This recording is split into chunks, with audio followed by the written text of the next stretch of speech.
예, 반갑습니다, 여러분. 지난 이틀 동안 함께 말씀 나누고 기도했고, 이제 오늘 또한 다시 한번 말씀을 전할 수 있는 그러한 시간 돼서 참으로 반갑습니다. 그리고 또 오후까지 함께 크게 은혜를 받아가기를 원합니다. 우리 함께 말씀 읽도록 하겠습니다. 제가 원래 좀 길게 잡았어요. 고린도전서 11장 17절에서 26절까지 잡았는데 가만히 묵상하면서 다 읽을 필요 없을 것 같고 22장에서 26장까지만 읽으려고 합니다. 제가 조금 수정해 놨습니다. 그대로 틀어주시면 됩니다. 한 절씩 교독하겠습니다.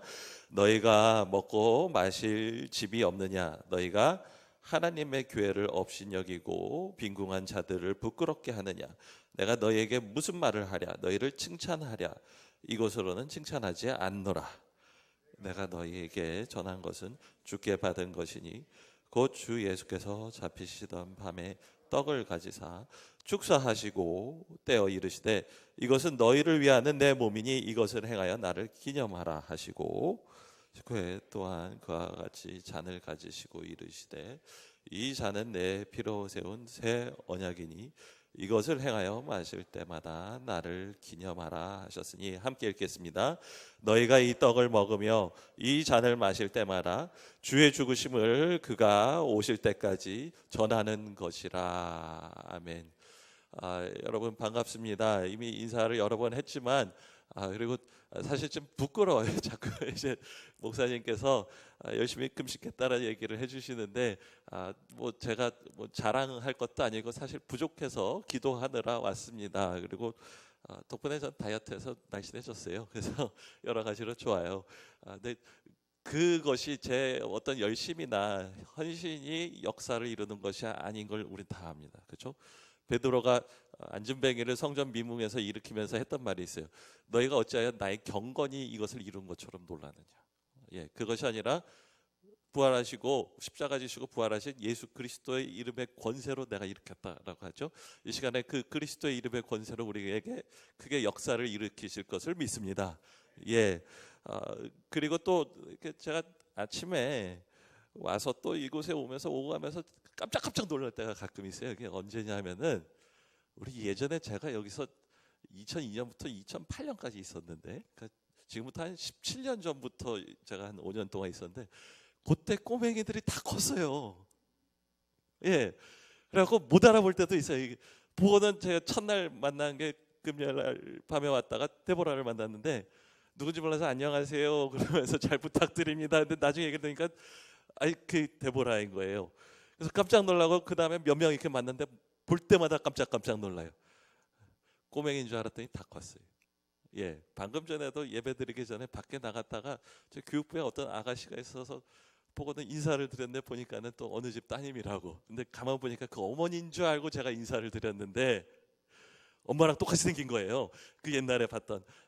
그대로 잘 자라서 이제는 이 교회를 섬기고 이끌어가는 건강한 성인이 됐다는 게 참 감격이 됐어요. 너무 감사해요.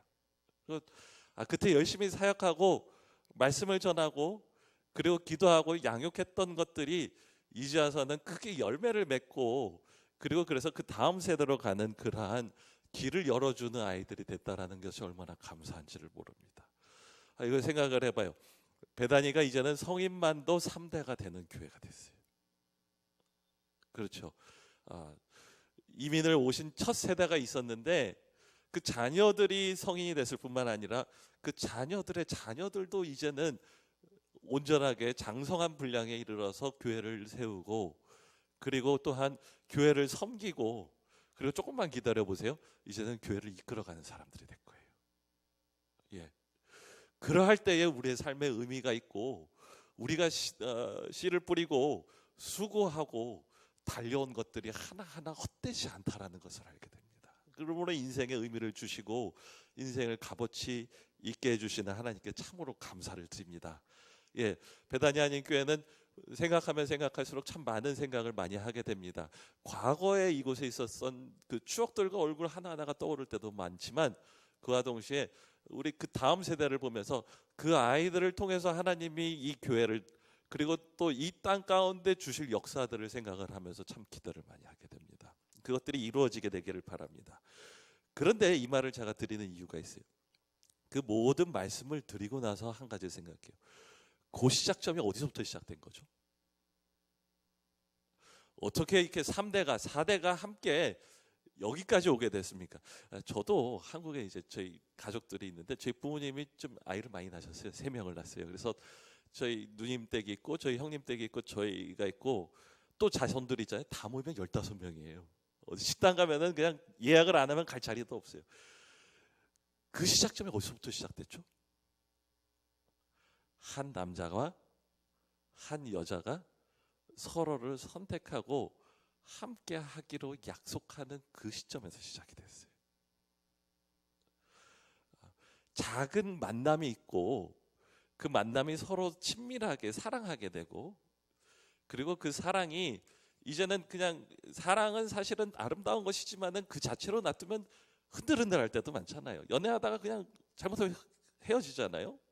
그래서 부모님들이 이렇게 보고 어느 정도 관계가 되면은 부모님들이 그때부터 밀어붙이잖아요. 상견례 하기 시작하면 정신없이 어느 날 보면 결혼해 있잖아요. 왜 그렇죠? 사랑은 아름답습니다. 친밀한 그 사랑 관계, 내가 사랑받고 존중받고 소중히 여기는 게 너무 사랑스럽고 소중한 것인데, 그것이 평생을 지속되기를 간절히 바라면서 그걸 제도로 묶어주잖아요. 그렇죠? 그걸 결혼이라고 하고, 그걸 조금 더 크게 말하면 언약 관계라고 하는 거예요. 언약을 맺을 때에 한 사람과 또 다른 사람이 서로를 선택하고 그 친밀한 관계를 맺으며 그것을 지속적으로 계속해서 갖고 나가겠다, 지켜 나가겠다고 선택하는 것, 그 순간에서부터 거기서 다 시작이 됐다라는 거예요. 그것이 연세 드신 권사님들은 50년 전의 일일 수도 있을 것 같아요. 그렇죠? 50년, 60년 전의 일일 수도 있고, 그래서 지금까지 자녀들을 잘 지키고 가정을 지키신 우리 권사님들 그리고 장로님들 존경합니다. 정말로 축복합니다. 자리를 지켜주셔서 감사하고, 그러한 수고와 헌신이 있어서 오늘 이렇게 자손들과 이 자손의 자손들이 축복받고 여기까지 올 수 있는 것 참으로 감사하고 존중을 드립니다.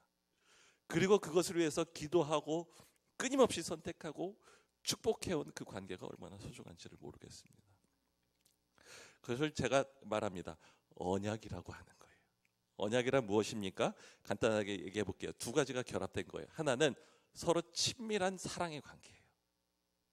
만나면 얼마나 좋은지 몰라요. 그렇죠? 늘 얼굴이 환해지고 찌푸려 있다가도 그 사람을 만나면 얼굴이 밝고 환하고 위로받고 하는 그런 친밀한 관계가 너무 소중해요.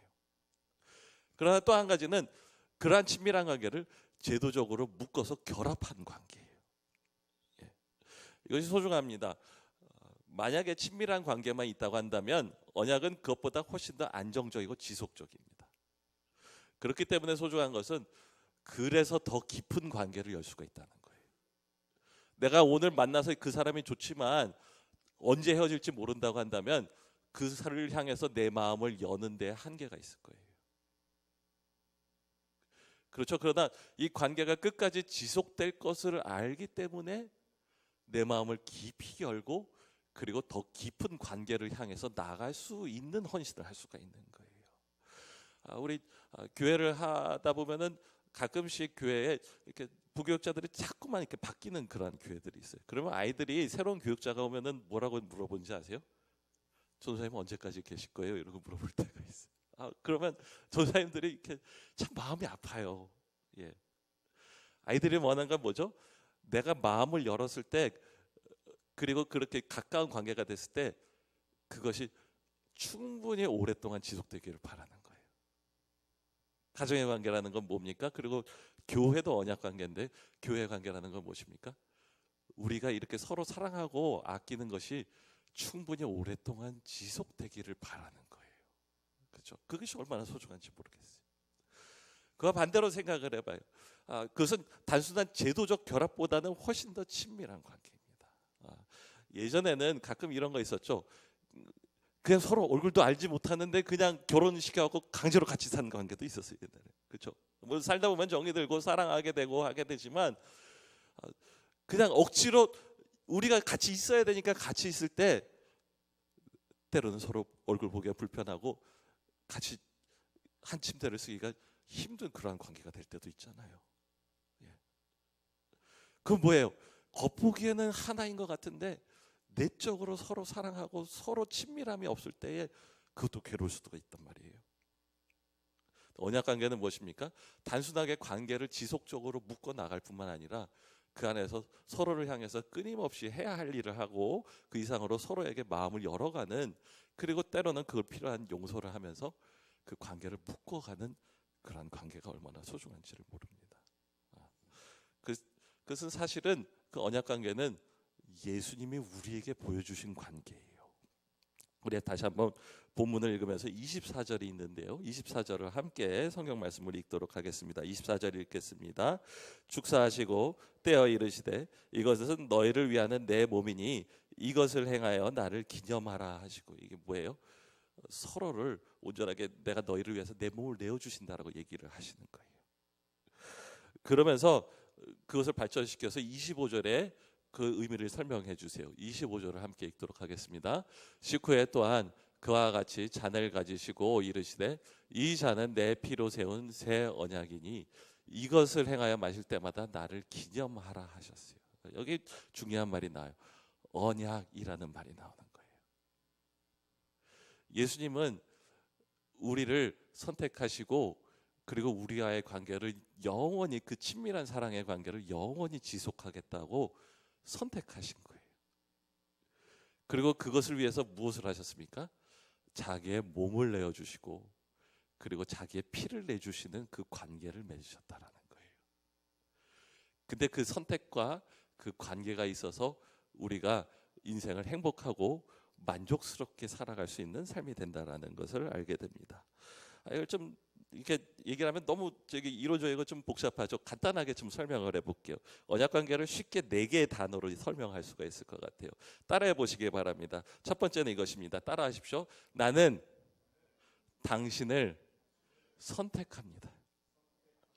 예, 난 당신을 선택하는 거예요. 여러분, 남녀의 관계에서 생각해 보세요. 지구상의 인구가 한 60억 된다고 그러죠. 인생의 절반에 한 30억 되는 여인이 있는데 그 중에서 딱 한 사람을 딱 만나서 나는 당신을 선택한다라고 말하는 거예요. 여기 젊은 부부들 계신데 손을 꼭 잡으세요. 예, 그리고 서로를 바라보고는 그리고 다른 분들도 옆에 분들을 보시고는 이렇게 말하시길 바래요. 있을 때 잘해. 있을 때 잘해야 되는 거예요. 그렇죠. 예, 예. 그분이 있어야 되는 거예요. 있을 때 잘하셔야 되는 거예요. 예, 이게 뭐죠? 내가 당신을 선택합니다라는 건 뭐예요? 당신을 거절하지 않겠습니다 얘기하는 거예요. 여러분, 인생 가운데 거절당하는 게 얼마나 아플지 몰라요. 그렇죠? 그리고 같이 있다가 헤어지는 것도 얼마나 아픈지 몰라요. 심리학자들이 이렇게 연구를 해보니까는 배우자가 죽을 때 받는 스트레스가, 사람이 스트레스를 받는데 그 중에서 가장 큰 스트레스가 배우자가 죽을 때 받는 스트레스래요. 또 한 가지 또 스트레스가 있는데 그것은 이혼할 때 또한 가까운 가족이 죽는 때 받는 스트레스만큼의 스트레스를 이혼할 때 받는다라고 그래요. 여러분, 사람은요 기본적으로 욕구가 있어요. 우리 어저께도 욕구라는 걸 얘기를 했는데 그 욕구 중에는 먹어야 되는 욕구도 있고 뭐 이런 기본적인 욕구도 있지만 더 중요한 게 있어요. 선택받고 사랑받고 존중받는 게 얼마나 소중한지 몰라요. 누군가가 나를 거절하지 않고 사람들이 다 나를 떠나도 나를 여전히 누군가가 선택해 준다는 게 얼마나 감사합니까? 여전히 나를 사랑하고 나를 받아주는 분이 있다는 게 얼마나 감사한지 몰라요. 예. 제가 참 감사한 사람이 몇 명이 있어요. 근데 그게 다름 아니라 저랑 같이 사는 사람들이에요. 첫 번째는 저희 아내에게 감사해요. 제가 좀 이제 결혼을 2003년, 2001년에 했구나. 그러니까 이제 결혼한 지 이제는 꽤 됐어요. 한 18년 됐어요. 근데 제가 한 재작년부터 철이 들어갖고 저희 아내만 보면은 넙죽 절하고 싶을 때가 참 많아요. 예. 저랑 같이 살아주셔서 감사합니다. 나 같은 사람을 여전히 같이 살아주셔서 너무 감사합니다. 젊어서 한 10년까지는 참 제가 유학하고 뭐 사역하고 막 제 앞길을 뚫겠다고 막 나가는데 아내가 미국에 와서 적응하기 힘든데 그 아내를 보면서, 적응하기 힘든 아내를 보면서 제가 가끔은 좀 속으로 원망할 때도 있었어요. 솔직하게. 우리 아내한테 비밀을 해주시길 바랍니다. 예, 그러나 그런 때가 있었어요. 근데 한 10년쯤 되고 나서 어느 날 깨달았어요. 우리 아내가 없으면 나는 정말 살지 못하는 사람이구나. 제가 굉장히 덤벙거리는 사람이거든요. 덜렁덜렁 놓고 다니고 막 옷도 비뚤어지고. 우리 아내가 있지 않았으면 제가 여기까지 올 수 없다는 사실을 그때 알고, 그리고 최근에 와서는 이제는 내가 아니라 우리 아내가 원하는 것, 그가 같이 하고 그가 선택하는 것, 그리고 그가 얼마나 소중한지를 계속해서 드러내고 세워주는 것이 무엇인가를 고민하기 시작하게 해주시더라고요. 뭐죠? 나랑 같이 있어주셔서 감사합니다. 당신은 소중합니다. 당신을 계속해서 선택합니다라는 그 고백이 계속해서 있어야 되는 거예요. 예. 또 한 가지 제가 참 은혜가 됐던 것들이 있어요. 두 번째는 제 애들이에요. 애들. 예. 애들이 낳는데 여러분, 애들 처음에 나면은 애들이 뭐 저기 말이 통해요. 뭐 저기 뭐 버릇이 있어요. 뭐 자기가 자기 앞길을 챙겨요. 그러니까 제가 애를 셋 낳으니까는 정신이 없더라고요. 그리고 그다음에 애를 키우려니까 막 기운이 다 빠지고 힘들더라고요.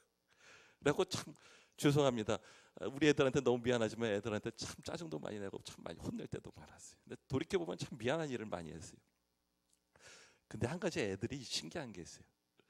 그렇게 엄마 아빠가 지승질 부리고 애들한테 못되게 했는데 애들은 그 다음에 누구를 찾죠?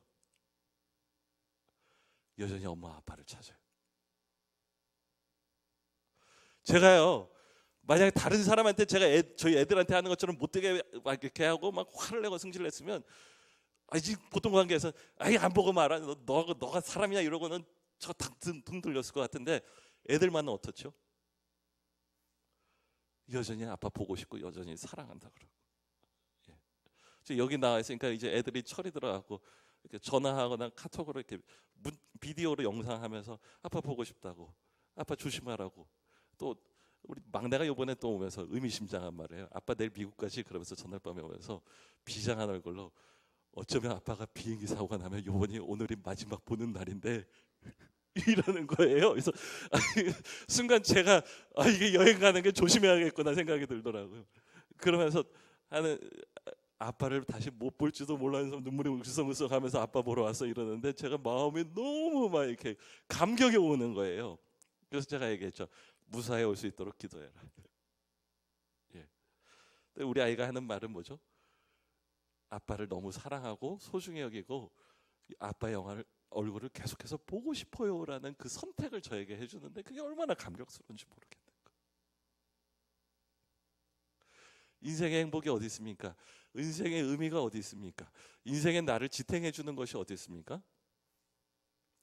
우리가 서로를 선택하는 데 있는 거예요. 나는 당신을 거절하지 않습니다. 좀 어려울 수도 있고 감정 상할 수도 있고 나랑 안 맞는 사람이 자연스럽게 있을 수도 있어요. 그러나 그 모든 것 가운데서 나는 당신을 선택합니다. 과거에 선택하고 끝난 것이 아니라, 여러분, 결혼기념이라는 게 뭐죠? 우리 창립기념이라는 게 뭐죠? 나는 당신을 선택합니다. 과거에도 했고 지금도 했고 장래에도 할 것입니다 라고 얘기하는 거예요.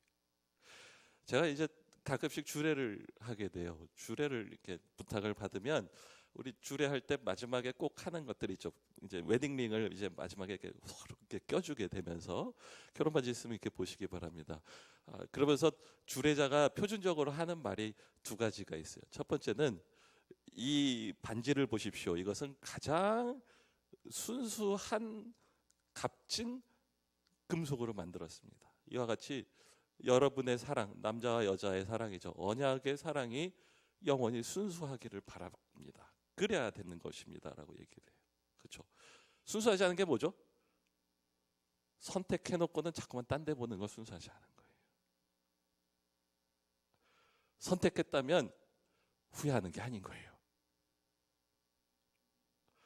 마지막까지 바라보고, 사도 바울의 표현대로는 주의 날에 너희는 나의 면류관이 되고 너희는 나의 자랑이 되고 나의 면류관 될 것이다.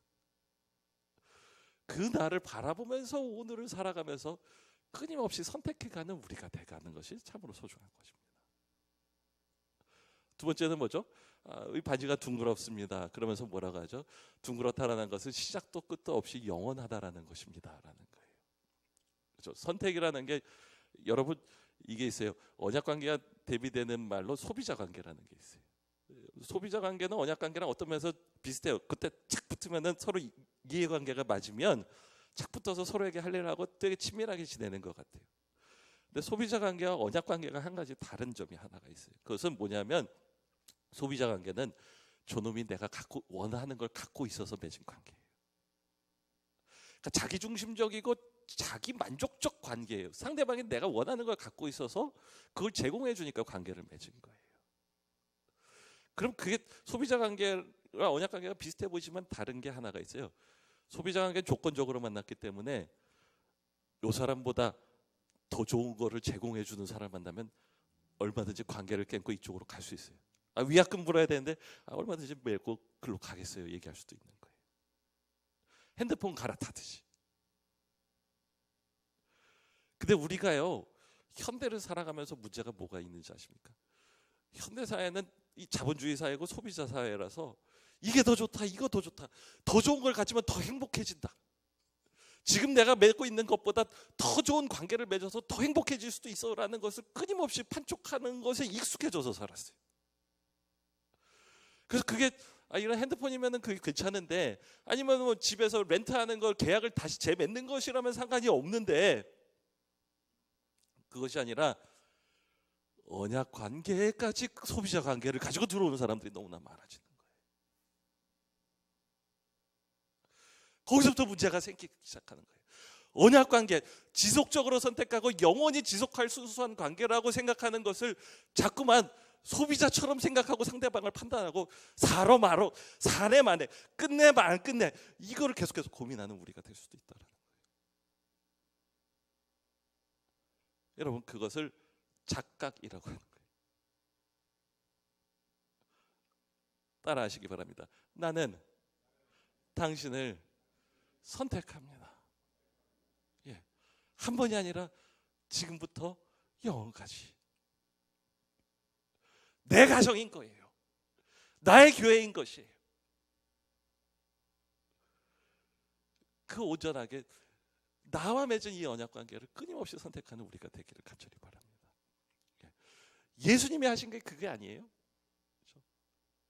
오늘 이 본문의 맨 앞에 22절에 보면은 이 교회가 업신여기고 빈곤한 자들을 부끄럽게 한다라는 표현이 나와요. 이게 뭐예요? 교회 안에 고린도 교회라는 곳이 어떤 곳이었냐면 상업적 도시였거든요. 그러니까 그 안에서도 경쟁이 심하고 그리고 성공이 필요하고 다양한 사람들이 모여서 함께 막 이렇게 부딪히면서 치열하게 사는 그런 도시였어요.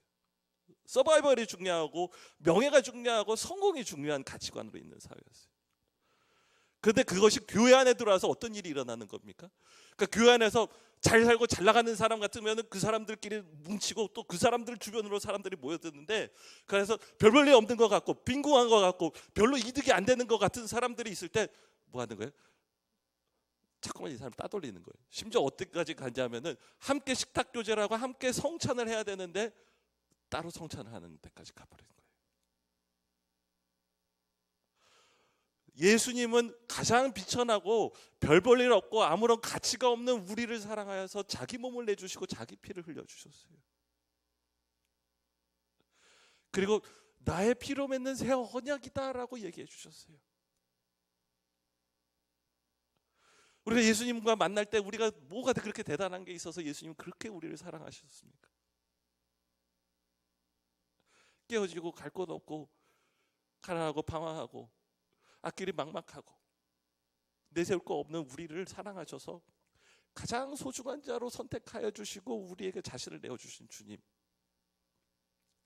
그 예수 그리스도가 있어서 우리가 여기까지 왔는데, 그런데 그 안에서 우리가 그 은혜를 받고도 여전히 주님은 나와 언약을 맺었는데 서로 하는 소비자처럼 대하고 있고, 그것을 사도 바울이 경계하는 거예요. 그것은 교회가 아닙니다. 그러한 관계를 맺는 가정은 가정이 아닙니다. 얘기하는 거예요. 무엇입니까? 서로 선택하는 우리가 되기를 간절히 원합니다. 예. 두 번째로 생각을 하게 돼요. 두 번째는 무엇입니까? 선택을 하면 선택으로 끝나는 것이 아니에요. 그 다음에 해야 될 말이 있어요. 따라하시길 바랍니다. 나는 당신을 축복합니다. 예, 선택만 하고 끝나면 안 돼요. 선택하고 이제 선택했으니까 알아서 그냥 우리 평행선으로 가자. 어떤 분은 이렇게 얘기하시더라고요. 부부끼리도 평행선 부부가 있다며요. 예, 부부끼리도 서로 이렇게 잘 사랑해서 의지하는 부부가 있는데 어떤 부부는 그냥 평행선이래. 그냥 너는 너 갈 길 가고 나는 나대로 살아가고 그냥 애들 있으니까 키우고 그런 얘기를 하시는 거 있었어요. 선택하고도 평행선으로 가면 되는 게 아닌 거예요. 그게 아니라 어떤 관계가 돼야 됩니까? 서로를 축복하는 관계가 돼야 된다라는 거예요. 예. 나는 당신을 축복합니다. 다른 말로 얘기를 해볼게요. 나를 통해서 당신이 행복하시기를 바래요. 나는 여러분 사랑 가운데서 에로스 사랑이라는 게 있고 아가페 사랑이 있어요. 나는 에로스 사랑을 하지 않고 아가페 사랑을 하겠습니다. 이게 무슨 말이냐면 에로스 사랑이라는 건 남녀간의 사랑을 비유한다고 생각을 하시고 여러분 또 요새는 에로틱하면 또 이상한 거 생각하시는데 그게 아니라 에로스 사랑이라는 것은 사랑은 사랑이되 자기 중심적 사랑인 거예요. 그리고 결혼할 때 그 실수를 참 많이 해요. 뭐죠? 내가 상대방 배우자를 선택하거나 할 때에 저 사람이 있어서 내가 조금 더 좋아지겠다라는 생각을 하고 내 완성을 위해서, 내 만족을 위해서, 내 유익을 위해서 그 사람을 선택할 때가 참 많아요. 근데 그렇게 하면은 결혼하면은 뭐라고 얘기를 하죠? 속았어 얘기하는 거예요. 예, 제가 아는 어느 권사님이세요. 예전에 제가 대학교 때 들었는데 그 권사님이 이런 얘기를 하시는 걸 들었어요. 뭐라고 얘기를 하시냐면 결혼을 한 사연을 얘기하시는데 자기가 아픈데 남자친구가 그때 있었대요. 남자친구가 부산에 있어서 참 이게 보고 싶은데 서러워서 남자친구한테 전화를 한 거예요. 나 아파. 그랬더니 그 옛날에 남자친구가 부산에서 차를 타고 서울까지 와서 자기 병문안을 찾아왔대요. 감동을 해서 이 남자라면 내가 평생 같이 살 수 있을 거야 생각하고 결혼을 했어요. 근데 그 다음에 문제가 생겼어요. 결혼을 딱 했는데 그 다음에는 남편이 그랬을까요, 안 그랬을까요? 안 그래 버린 거예요. 그러고 말하는 거예요. 속았어 이러는 거예요. 예. 그러나 한 가지 생각이 있는 거예요. 그 안에 전제는 뭐죠? 저 남자가 나를 위해서 살아야 되는 존재다라고 생각하고 있는 거예요. 남자들은 뭐죠? 왜 아내들한테 서운한 거죠? 이 여인이 나를 잘 안 해주는 거예요. 특별히 애를 낳으면은 여성의 관심은 다 어디에게 갑니까? 자느님에게 가시죠. 애들이 하나님의 집에서 그죠? 예, 모든 관심이 다 애들한테 가고 남편은 뭐 하죠? 네가 알아서 챙겨가 이렇게 가잖아요. 그렇잖아요. 애들이 특별히 어릴 때 그때부터 남편이 굉장히 서운해지고 힘들어져요. 그러나 그 전제는 뭡니까? 내 아내가 나에게 관심을 보이고 나를 사랑해 주고 나를 섬겨주기를 바라고 그걸 당연시 여기기 때문에 그 마음이 있는 거예요. 사랑은 사랑이에요. 그러나 자기중심적 사랑이에요. 그 안에는 결국에는 불만족이 있고 그리고 갈등이 있기 마련인 거예요. 그게 아니에요. 이제는 관계를 바꾸셔야 되겠어요. 제가 결혼할 때 주례하시는 목사님이 제게 이 말을 해주셨고 제가 그게 뇌리에 각인돼서 제가 주례할 때 또 똑같이 반복적으로 하는 게 있어요. 남자분들 따라해 주시기 바랍니다. 나는 크게 따라해 주시기 바랍니다. 나는 모습입니다. 집에서 내가 뭐 해야 되는 거예요? 나는 섬기기 위해서 결혼한 거예요. 축복이라는 게 별거 아니에요. 자기를 내어주고 섬기는 삶을 사는 거예요. 그 여성분들은 어떻게 합니까? 여성분들도 따라해 보시기 바랍니다. 큰 소리로 지시 않고 따라하시기 바랍니다. 나는 하녀입니다. 말하기가 좀 힘들어. 말하기 싫어. 거부감이 막 들어. 그렇죠? 예. 남편이 모습이라고 하는 건 좋은데 난 하녀 되기 싫으세요? 이런 남편분들 지금 진심으로 하셨어요. 예, 손자목을 팍 뿌리치세요. 아니요, 그러면 안 돼요. 예. 서로 섬기는 관계가 돼야 되는 거예요. 서로 베풀고 서로 축복하는 우리 모두가 되기를 간절히 바랍니다. 예, 거기까지 가야 아가페 사랑인 거예요. 예수님이 말씀하십니다. 인자는 섬기러 왔고 자기를 대속물로 내주러 왔노라 하셨어요. 그 상황이 뭔지 아세요? 예수님이 예루살렘에 가면서 왕 되시려고 할 때 제자들이 찾아와서 청탁했어요. 베드로, 야고보, 요한, 예수님 세 명의 가장 최측근이 있는데 야고보, 요한이 형제인데 딱 찾아와서 얘기하는 거예요. 예수님이 예루살렘 가면 왕으로 될 걸 생각하고 왕 되시면 저를 하나는 예수님 우편에, 하나는 예수님 좌편에 앉혀주세요. 그게 무슨 말이죠? 내가 우의정하고 내가 좌의정할게요. 그럴 때 괄호 열고 한 가지 빠진 게 있어요. 그럼 베드로는, 수제자 베드로는 어쩌라는 거예요? 베드로는 제껴놓고 내가 가장 높은 자리에 가야겠습니다. 그렇죠? 예수님을 사랑하고 예수님을 헌신하고 예수님 제자 된다고 하고 평생을 3년을 다 버리고 쫓아왔다고 생각했어요. 근데 가장 결정적 순간에 예수님은 십자가를 지시러 예루살렘에 가시는데 제자들은 그 마지막 순간에 뭘 생각하는 겁니까? 여전히 예수님을 이용하려는 마음이 자기 속에 있어서 그걸 드러내고 말았어요. 나 중심적이었어요. 내가 다른 사람을 섬기고 다른 사람을 축복하겠습니다. 나를 통해서 저 사람이 행복하게 되기를 원합니다. 나를 통해서 저 사람이 성공하기를 원합니다라는 그 마음을 가지고 예수님이 오셨는데 나도 그렇게 해야 되는데 그게 아니라 여전히 예수님도 이용하고 저 사람도 나를 위해서 존재한다고 생각했어요. 이제는 바뀌어야 되겠습니다. 그런 나는 죽고 내 안에 온전하게 자기를 내주시고 축복하시는 예수 그리스도가 사심으로 나도 서로를 위해서 자신을 내주고 축복하는 우리가 되기를 간절히 원합니다. 예. 그 다음에 나아갈 것이 있어요. 그 다음 단계가 있어요. 세 번째로 합니다. 따라하시길 바랍니다. 나는 당신을 끌어안습니다. 이게 힘드세요? 나는 당신을 끌어안습니다. 예, 안는다라는 게 뭐죠? 그 사람을 있는 모습 그대로 다 받아들이겠다라는 얘기예요. 예, 선택하고 그 사람이 잘 되도록 축복할 뿐만 아니라 그 다음 단계는 뭡니까?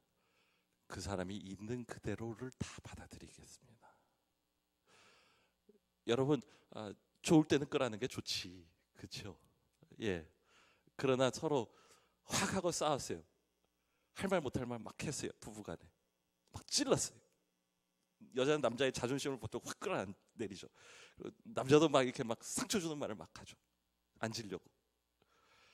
그 다음에 끌어안을 수 있어요, 없어요? 그 사람의 가시를 봤어요.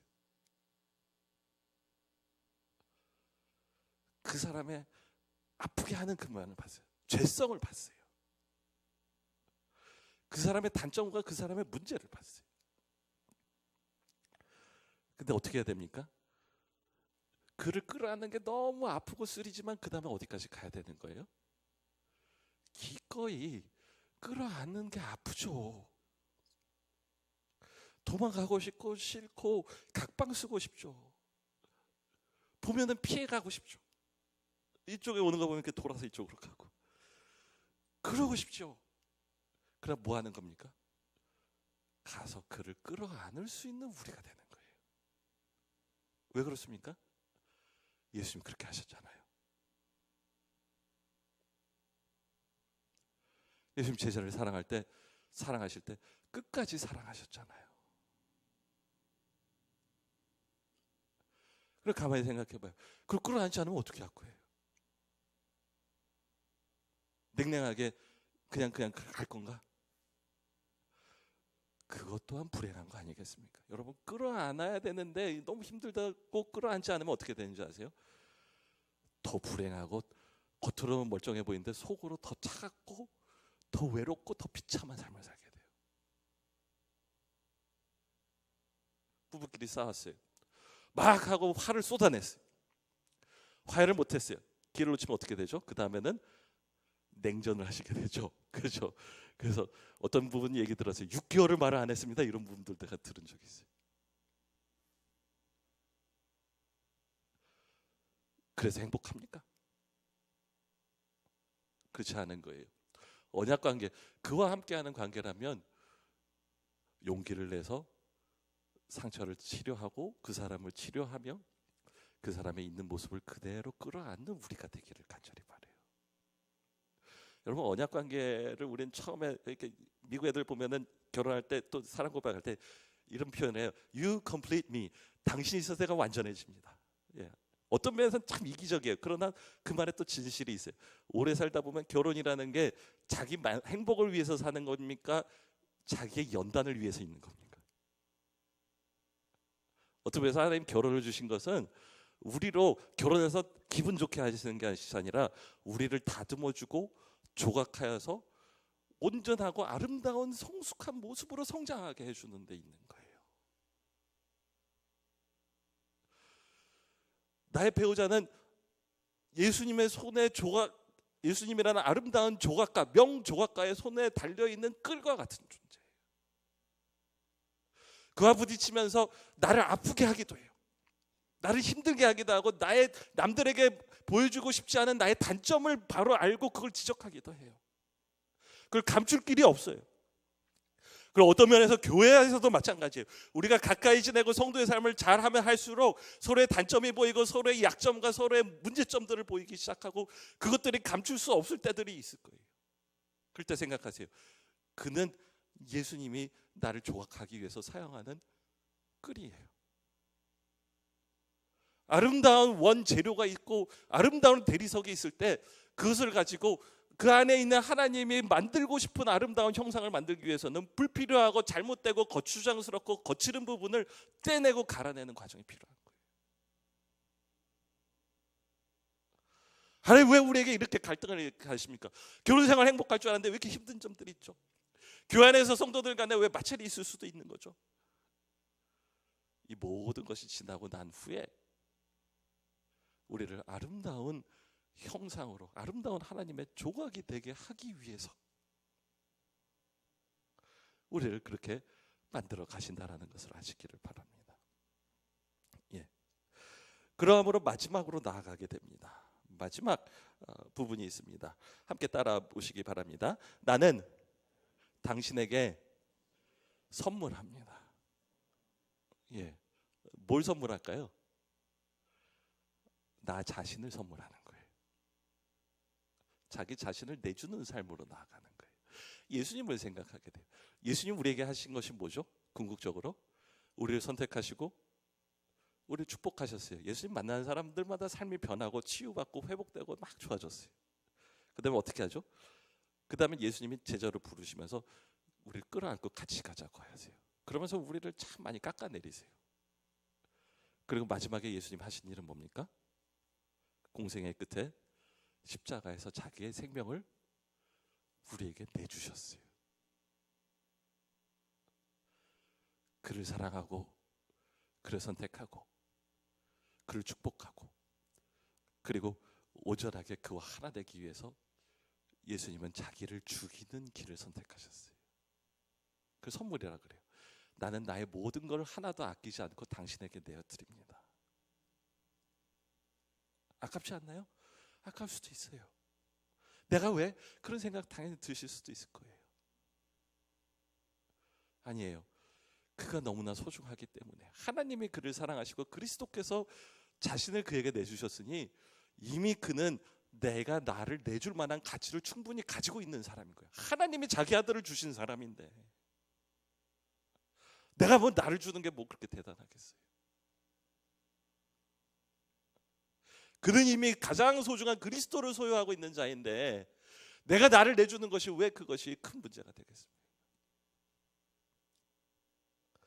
오늘 본문에 보시면 화면에 이렇게 딱 보시면 우리 23절 다시 한번 좀 화면에 띄워주시면 좋겠어요. 우리 23절 같이 읽도록 하겠습니다. 함께 읽겠습니다. 내가 너에게 전한 것은 주께 받은 것이니 곧 주 예수께서 잡히시던 밤에 떡을 가지사 하세요. 여기 이 말씀이 참 맛있어요. 누구에게 받았다고요? 죽게 받았대요. 죽게 받았대요. 바울이 성찬을 그냥 전통으로 내려오니까 하면 교회 제도니까 한 것이 아니라 예수님이 나에게 주셨으니까 나도 줍니다라고 얘기를 하는 거예요. 사도 바울의 이야기를 하고 말씀을 마치려고 그래요. 사도 바울은 원래 교회를 바뀌었던 사람이에요. 교회가 문제가 많다라고 생각했고, 아주 쉽게 말하면 한국 애들은 혐오한다는 말 참 하거든요. 그래서 교회를 혐오하던 사람이었어요. 그래서 심지어는 예수 믿는 사람들을 돌로 쳐서 죽이기도 하고 잡아다가 감옥에 가두기도 했어요. 근데 다마스커스로 갈 때 사도 바울이 나중에 고백해요. 달이 차지 않은 채로 난 나와 같은 자에게. 무슨 말이죠? 그러니까 뭐 이렇게 조그맣게 나서 이게 보잘것없고 죽기 쉽고 정말로 가치 없는 나에게 하나님께서 자기의 아들을 나에게 보이셨습니다. 얘기해 주세요. 그렇죠. 하나님 입장에서는 저놈은 내 아들을 박해하고, 예수님 말하잖아요. 누구십니까? 그러니까 난 네가 박해하는 예수다 얘기하잖아요. 죽이려 하고 나를 따르는 사람들을 핍박하고 교회를 해치는 자인데 하나님은 어떻게 합니까? 나를 선택하고 나를 축복하고 나를 끌어안고 그리고 나에게 자기의 가장 소중한 아들을 내주셨어요. 그 경험을 한 거예요. 그거를 뭘로 표현합니까? 성찬으로 표현하는 거예요. 그리고 나서 거기서 끝난 게 아니라 그 다음에 그 영광의 예수를 보고 예수님이 죄송합니다. 사울이 눈이 멀었죠, 그렇죠? 그래서 다른 사람의 손에 이끌려서 다마스커스로 가서 거기서 기도를 할 때에 하나님이 사람을 하나 보내세요. 믿는 사람 아나니아를 보내세요. 아나니아에게 말하면서 그가 예수 그리스도께 기도하고 있었어요. 어쩌면 사울이 그 다메섹으로 와서 믿는 성도들을 다 이제 감옥에 가둘 걸 알기 때문에 두려움 가운데서, 또 다른 한편으로는 사울이 너무 미워서 하나님 앞에 기도하고 있었을지도 몰라요. 그때 응답이 찾아왔는데 하나님이 예상 외의 응답을 주셨어요. 저 같으면 그 응답이 사울을 그래서 내가 길에서 죽였다 뭐 이런 응답이 올 줄 알았더니 그것이 아니라 내가 가서 손을 안고 그를 위하여 기도하라. 그 기도하면서 그걸 보았다 해요. 하나님의 입장에서는 기가 막힌 거예요. 저 사람 때문에 성도가 죽었고, 저 사람이 교회를 핍박하고, 저 사람이 지금 나를 공격해서 나를 감옥에 가두려고 오고 있는데, 그리고 나는 아직까지 저 사람을 가까이 가기도 싫고 끌어안기도 싫고 저 사람 겁나 죽겠는데 마주치는 것도 두려운데 그 사람에게 가서 그를 위하여 손을 얹고 기도하라고요. 근데 예수님이 말씀하세요. 가서 기도하라. 내가 그는 나를 위하여 고난을 많이 받을 자다 하고 얘기를 할 때 아나니아가 마음에 안 넣겠죠. 그러나 주님이 말씀하시니, 예수님이 나에게 베푼 사랑을 아니 가서 그대로 실천해요. 그래서 직가라는데 굳이 사울을 찾아가서 손을 얹고 기도합니다. 그때 기도할 때 그가 한 말이 있어요. 뭐라고 얘기를 하냐면 형제 사울이요. 얘기. 형제 사울이요. 이 왼수 사울아 그래도 되는데, 죽어마땅한 사울아, 꼴보기 싫은 사울아. 그게 아니라 누구라고요? 형제 사울아. 너는 나와 함께 그리스도의 피로 가족이 된 형제야. 너가 나의 형제고 나는 앞으로도 이제는 너를 선택하고 앞으로도 너를 선택하고 앞으로도 너를 축복하고 너를 위해서 나를 내줄 것이고 나를 선물로 하는 너는 나의 형제야 라고, 너는 가족이야 라고 얘기해 주는 거예요. 그리고 그를 데려다가 제자들과 함께 먹고 마셨다. 첫 성찬을 참여하게 해주는 은혜가 그 다음에 기록이 돼 있어요. 그걸 말하는 거예요. 내가 받은 것은 나는 도저히 예수님의 사랑을 받을 자격이 없는 사람이에요. 그러나 주님이 나를 언약을 맺으셔서 하나님의 놀라운 사도가 되게 해주셨어요.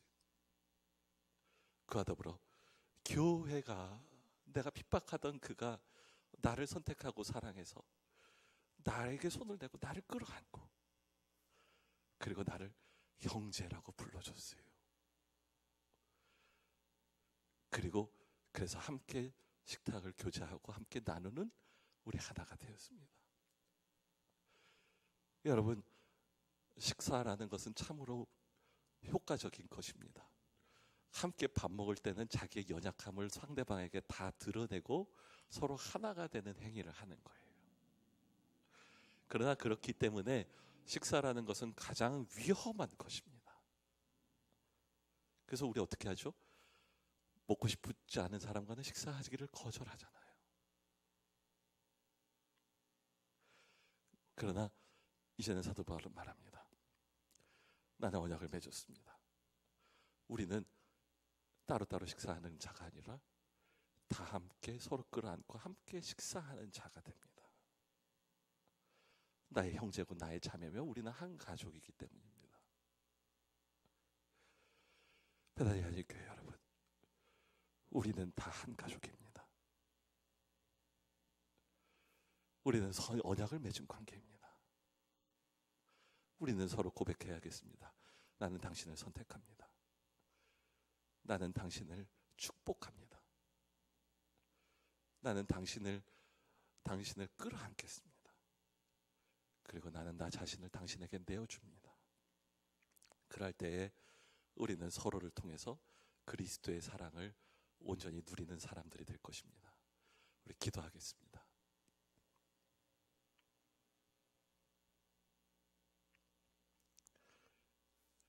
이 시간에 우리 잠깐만 소리 내서 기도하기 바랍니다. 큰 소리를 안 하셔도 돼요. 그러나 침묵하지 말고 소리를 내서 기도하겠습니다. 예수님이 제자들에게 하신 말씀이 있어요. 이제부터는 내가 너희를 종이라 하지 않고 내 친구라 여기노라.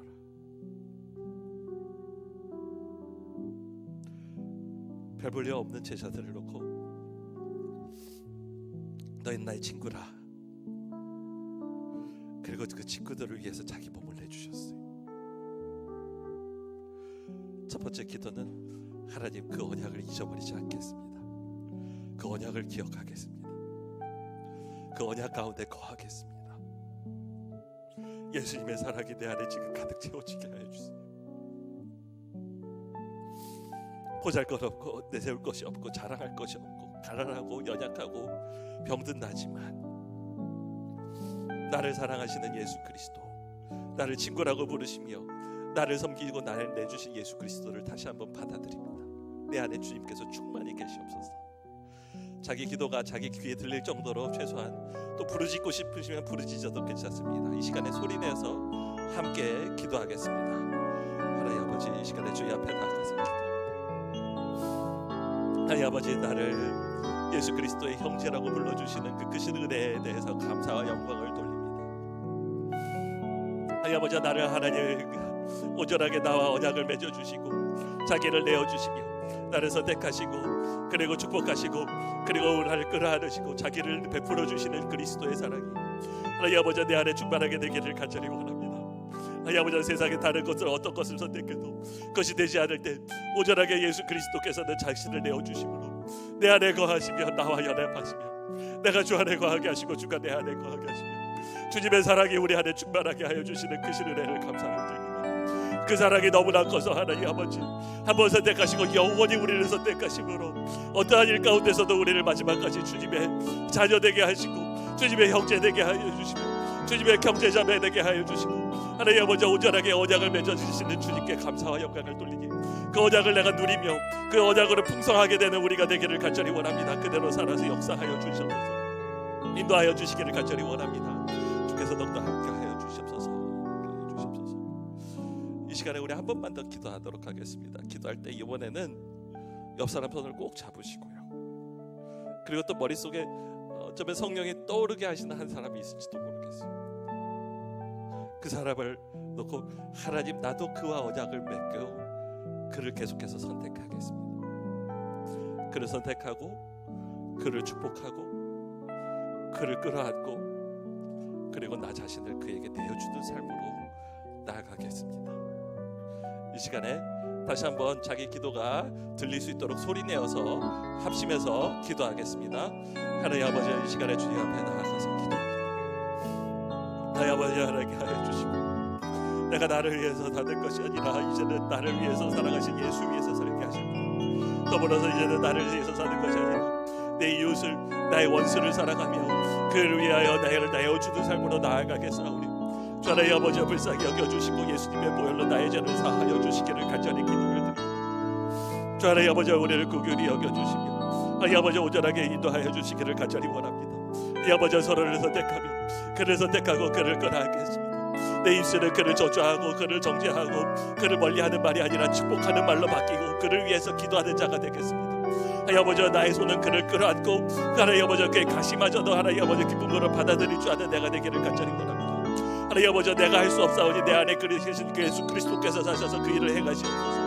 나는 한계가 있고 나는 지쳐있고 하나님 아버지 나는 연약하고 나는 두려워서 그를 끌어안을 수 없을 때 하나님 아버지 그러한 나는 십자가에 죽게 하시고 내 안에 그리스도께서 사심으로 하나님 아버지 우리가 서로를 끌어안고 서로를 하나님 아버지 받아들일 줄 아는 내가 되기를 간절히 원합니다. 예수 그리스도께서 내 안에 사심으로 내가 나를 내어줄 수 없고 오히려 나를 지키고 내 걸 끌어모으려고 할 때 이제는 내 손을 벌리며 나를 상대방에게 내어주며 하나님 아버지 나를 통해서 그가 온전하게 일어나게 하는 귀중한 역사가 일어나기를 간절히 원하오니 이제 주 하나님 아버지 그대로 역사하여 주시기를 간절히 원합니다. 하나님 아버지 온전하게 성령을 간절히 구합니다. 성령께서 이 자리에 충만하게 임재하여 주시고 기름 부어 주시며 하나님 아버지 우리의 교회가 하나님 아버지 이제는 성령에 운행하시며 그리스도의 성품과 그리스도의 능력과 그리스도의 사랑과 그리스도 안에서의 연합됨과 하나됨이 온전하게 세워지는 교회 되기를 간절히 구하오니 그대로 역사하여 주시옵소서. 인도하여 주시기 바랍니다. 사랑의 하나님 아버지 주님께 온전히 맡겨드립니다. 이 시간에 성령님을 간절히 초대합니다. 성령이 이 자리에 오시옵소서. 우리에게 그리스도가 누구인지를 알게 하시며 그리스도가 자기의 몸과 자기의 피로 맺은 언약이 무엇인지를 우리로 맛보게 하옵소서. 그리고 하나님 아버지 그것을 통해서 나도 내 이웃을 그리고 나의 알지 못하는 자를 나보다 보잘것없는 자를 그리고 나를 박해하고 나를 정죄하는 자를 선택하고 축복하고 끌어안고 나를 내주는 영원한 언약 관계 맺는 자 되게 하여 주시기 구합니다. 다 못하겠어요. 너무 힘들어요. 너무 받은 상처도 많고 이제 포기하고 싶고 도망가고 싶어요 라는 말이 입 밖까지 나오고 하나님 그때 나무라지 않으시고 안다 라고 하시는 주님 감사합니다. 그러나 동시에 그에게 손을 얹고 기도하라는 그 말씀을 주시기에 그를 위하여 그를 세워주는 삶을 살게 하시니 또한 감사합니다. 나는 죽고 내 안에 그리스도께서 사시옵소서. 감사와 영광을 올려드립니다. 예수님의 이름으로 기도를 드립니다. 아멘. 우리 다 일어서